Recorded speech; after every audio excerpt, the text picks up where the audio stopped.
Shalom Sobat WB yang dikasihi Tuhan. Renungan Harian Wanita Bijak, edisi hari Sabtu, tanggal 13 September tahun 2025. Dengan tema Identitas dan Gaya Hidup. Firman Tuhan hari ini diambil dari Matius pasal 5 ayat 17 sampai 19. Dan sebelum kita bersama-sama merenungkan firman-Nya, mari kita datang kepada Tuhan melalui doa. Tuhan Yesus, terima kasih kami masih diberi kehidupan sampai hari ini. Kami mau hidup yang Kau beri tidak sia-sia Tuhan, begitu saja.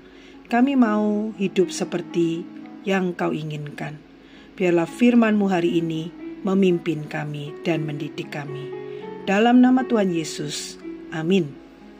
Firman Tuhan dari Matius 5 ayat 17 sampai 19. Saya akan membacakan dalam terjemahan baru 2. Sekali lagi, Matius 5 ayat 17 sampai 19. Demikian firman Tuhan. Yesus dan hukum Taurat. Janganlah menyangka bahwa aku datang untuk meniadakan hukum Taurat atau kitab para nabi. Aku datang bukan untuk meniadakannya, melainkan untuk menggenapinya. Karena sesungguhnya aku berkata kepadamu, selama belum lenyap langit dan bumi ini, satu huruf terkecil atau satu titik pun tidak akan lenyap dari hukum Taurat sebelum semuanya terjadi. Karena itu, siapa yang meniadakan salah satu perintah hukum Taurat sekalipun yang paling kecil, dan mengajarkannya demikian kepada orang lain, ia akan diberi tempat yang paling rendah di dalam kerajaan surga. Tetapi siapa yang melakukan dan mengajarkannya, ia akan diberi tempat yang tinggi di dalam kerajaan surga. Demikian bunyi firman Tuhan. Sobat WB, mari kita meluangkan waktu untuk merenungkan firman Tuhan. Saat membaca ayat-ayat di atas, renungkan maksud Tuhan di dalamnya. Bagaimana orang Farisi dan ahli Taurat menerapkan hidup keagamaannya? Apa yang Tuhan Yesus ajarkan tentang kekristenan? Sobat WB, ahli Taurat dan orang Farisi paham betul tentang prinsip dan hukum keagamaan. Mereka berpengetahuan dan begitu membanggakannya secara teori dan sebagai pengetahuan keagamaan yang membuat mereka pandai menghakimi, mengukur hidup orang lain, dan merasa punya hak untuk menghukum. Cara pandang dan juga cara hidup mereka ini sesungguhnya jauh dari kebenaran, karena miskin akan kasih.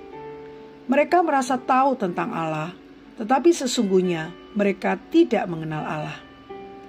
Saat itu, Yesus menjelaskan, jika hebat dalam beribadah bahkan berkorban, tetapi menyimpan sakit hati, lebih baik tinggalkanlah ibadah dan korban itu, berdamai lebih dulu, sebab akan menjadi sia-sia ibadah dan korban itu di hadapan Tuhan.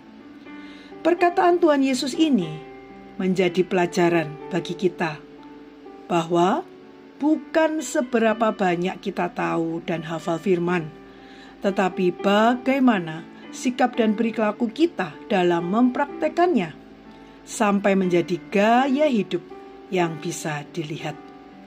Penting untuk direnungkan, seperti apa kualitas hidup kekristenan kita.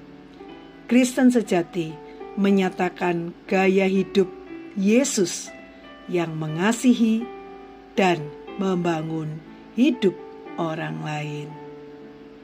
Mari Sobat WB, sebelum membagikan kepada rekan dalam kelompok pemuritan berkat yang telah kita terima dan komitmen kita, mari kita berdoa.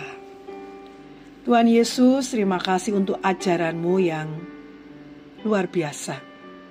Engkau yang terus menolong kami tidak hanya pandai berteori, tetapi juga mampu mempraktekannya. Mampukan kami Tuhan, seperti Engkau, punya karakter yang penuh kasih, dan hidup kami berdampak. Di dalam nama Tuhan Yesus kami memohon. Amin. Kekristenan adalah identitas dan gaya hidup.